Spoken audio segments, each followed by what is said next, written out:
We are learning new details tonight about the shooting death of a man in Clark County. Police say they've now arrested 4 people in that case. I don't get angry, I get sad. It saddens me. A Lexington woman says she's fed up with vandals targeting her home. What she says they did this morning. And WKYT investigates the use of force. We give you an inside look at how police train for tense situations.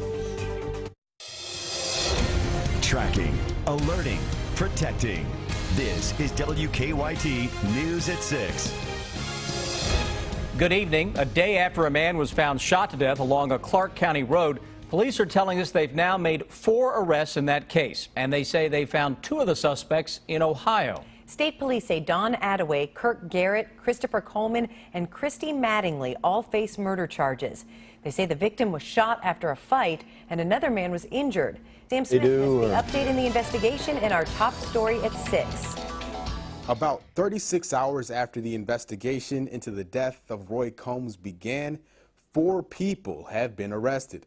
Police say Combs was shot and killed, and another person was shot along Athens-Boonesboro Road. As soon as they got this call and got on scene, they were able to complete the scene pretty quick and immediately move into compiling a suspect list. Trooper Robert Purdy says detectives first arrested Don Attaway yesterday afternoon. Then, thanks to a tip, 2 more suspects were picked up in Ohio last night. Kirk Garrett and Christopher Coleman are waiting to be transported back to Kentucky. The most recent arrest, Christy Mattingly. She was arrested this afternoon. All are believed to be from Richmond and face murder charges. So I just commend them on their hard work and on their effort, and just I guess the good old-fashioned police work of interviewing people and following up on tips. Trooper Purdy says the suspects and the victims were acquaintances. It does not appear to be any kind of random kind of murder. It appears that it was thought out previously before it actually all transpired. This investigation is not over. Trooper Purdy says more arrests are possible. In Clark County, Sam Smith, WKYT. State police say they're trying to figure out what led to the shooting. They say the other man shot had non-life-threatening injuries. Tonight, investigators are looking into what led up to a deadly accident at a Lexington business. It happened about 10 o'clock this morning at Tyson Granite and Stone on New Circle Road. Lexington police say that some employees were moving a piece of granite when somehow it fell on one of the employees. Police say that man died at the scene. Police and the Kentucky Labor Cabinet are investigating, but they say this appears to be an accident. Tyson Granite and Stone is closed until further notice. A man charged with more than a dozen robberies around Lexington also faces a charge in connection to a murder case. Lexington police arrested Edward Hale Jr. yesterday. They say he's connected to 15 robberies between January and April. He's also charged with intimidating a murder witness. In his arrest citation, police claim Hale and 2 others beat and dragged a woman who saw the November shooting death of 51-year-old Stacy Lilly on East 7th Street. Police have charged Martavius Bell with murder in that case. She says vandals won't leave her alone. Last week we told you about a Lexington woman who says vandals kept shooting paintballs at her house and even her dog. Then this morning, she says the vandals hit again at her home on Pemberton Street in the East End. And this time they caused even more damage than before. New at 6, Jordan Valines talks to a frustrated woman. I've owned this house 3 years as of April, 3 years. A house now tattered, tarnished. This whole area was filled with glass in paint. With the sure tell signs. That's the paint that they used. Of vandalism. It destroys the whole street. Our children can't play out. They'll be in fear. When you see people victimized like this, you're in fear. It was just last week. My whole house was filtrated with paintball. 28 shots. When we introduced you to Janet Freeman. 2 days later, every 2 days, I was only victimized for 7 shots. And it seems this onslaught of vandalism is with a vengeance. Other people were targeted with the paintballs, but I don't think other people, it's gone this far like it has me. Thursday morning around 1 a.m., Janet Freeman says that her house was vandalized again, this being the 4th time in less than 10 days. This time, she says, the person put rocks inside of a grocery bag and then threw that bag through her bedroom window. He left us rocks and his plastic bags, too. A senseless act, Yes. she says. I don't get angry, I get sad. It saddens me. Sad, not just for herself, but for the area she calls home. It ruins a neighborhood because it separates people. But even now, she's not ready to give up on the people she calls neighbors. In Lexington, Jordan Valines, WKYT. Well, Janet Freeman has installed a security system, and she says the vandal in this most recent incident was caught on tape. Lexington police are now reviewing that tape. Last week, Freeman told us that she thinks she's being targeted because she's a member of the Citizens Police Academy. Today, the Kentucky Supreme Court threw out a man's drug conviction while he was a student at the University of Kentucky. The High Court ruled a fraternity house should be considered a private residence and is protected against warrantless searches and seizures. UK police did not have a search warrant when they entered the Delta Tau Delta fraternity house in 2010. Investigators say they found marijuana in David Milam's room. Milam later pleaded guilty to drug trafficking. The Supreme Court threw out his guilty plea in the case and sent the case back to Fayette Circuit Court. It has been dry and sunny and cool the last few days, but looks like a few changes are on the way in our weather. Chief Meteorologist Chris Bailey has an early look at the forecast. Sam, some of those changes already showing up this afternoon. Temperatures certainly a little warmer than where we've been in recent days, and we're also seeing a little more in the way of some clouds out there. Those clouds showing up on our live sky cams from across Kentucky Mountain Parkway.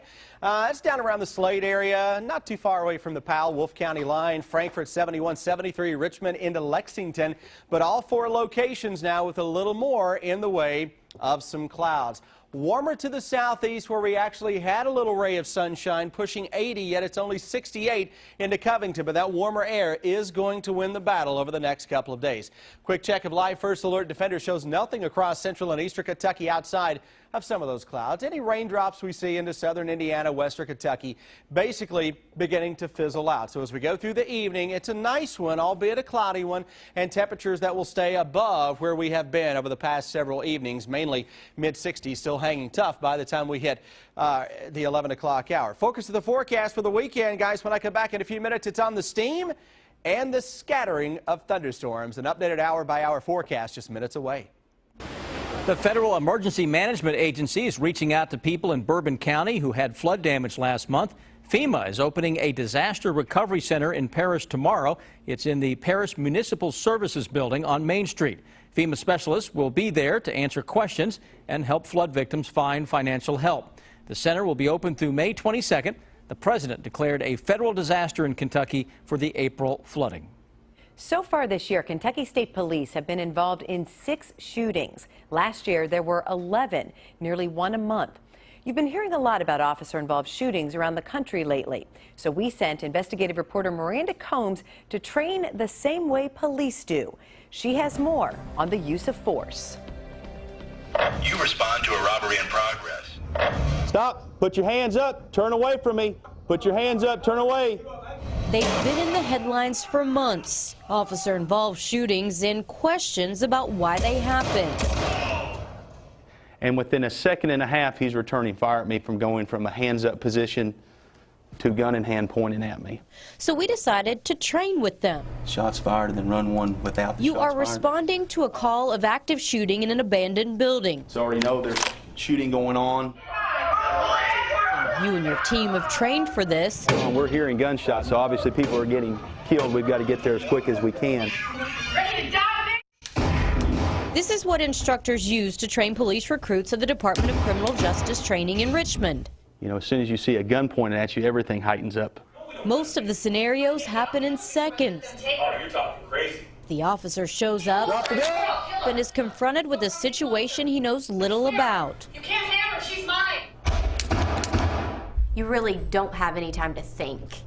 It's all instinct. Instinct, yes. And training.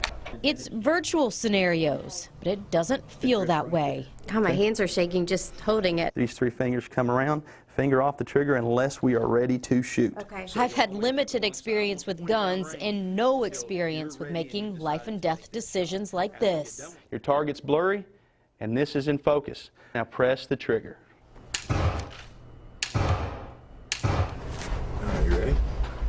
I guess so. This is a domestic call. Okay. That's all we know at this point is we've just been called for a domestic.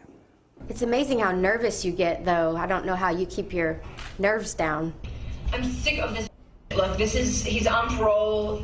He's off. I know this is going to get him in a lot of trouble. Oh, what the f are they doing here, man? It's stupid. Do you feel threatened with that knife? This is from 2 weeks ago, man. She just keeps spreading water in the wall. Sir, I'm going to ask you to put your knife down. Yo, what do you gotta call these guys down here for? Listen, man, I ain't done in a long time, okay? I'm clean, I'm fine. I don't know what the he's talking about. Just tell him what you want him to do. Put the knife down. Close the f***ing door. Get the. Very good. Oh, was that what I was supposed to do? I believe so, ma'am. Asking for the correct answer after deadly force is used is not an option for police. What did you think when he was coming at you with that knife? I thought he was going to kill me. In just about every scenario we do, we want them to articulate and explain what they're doing, what they see, and who else is involved. This virtual world is their reality. You will fall back in that stressful situation to what you've been trained to do and go towards that. Okay, we're responding to a door alarm at a local business after hours. Okay, so I'm thinking hopefully this is no big deal. But it was a big deal. That would be a good time. The suspect shot, and I wasn't ready. So he could have killed me. Yes. People say, well, why did the officer shoot 3, 4 times? Is he still a threat at that point? Obviously, even with him being injured, where's that gun pointing? It's still pointing at you.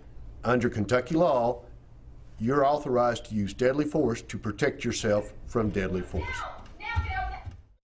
Sir, let her go. All the more reason the officer has to be ready for anything and ready to explain it.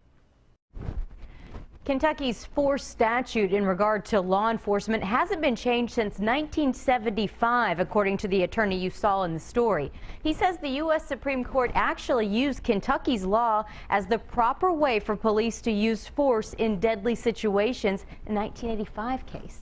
Miranda, you went through a lot of scenarios. What surprised you the most? Just how much you have to take in as soon as you show up. Obviously, you're looking at the weapon, but there's a lot that can be going on around that situation, and you immediately just have to react to the gunshots. So it was fascinating to get a look behind the scenes, so to speak. I bet your heart rate was way up. You said you were nervous. I was shaking. Yeah. I felt silly that it was a game, but you know, it's real life. Yeah. All right. Excellent. Thank you, Miranda. An historic tree in a Lexington park will soon have to be cut down. Next, why city leaders say they don't have a choice. Then what's causing that halo many of you saw around the sun this afternoon?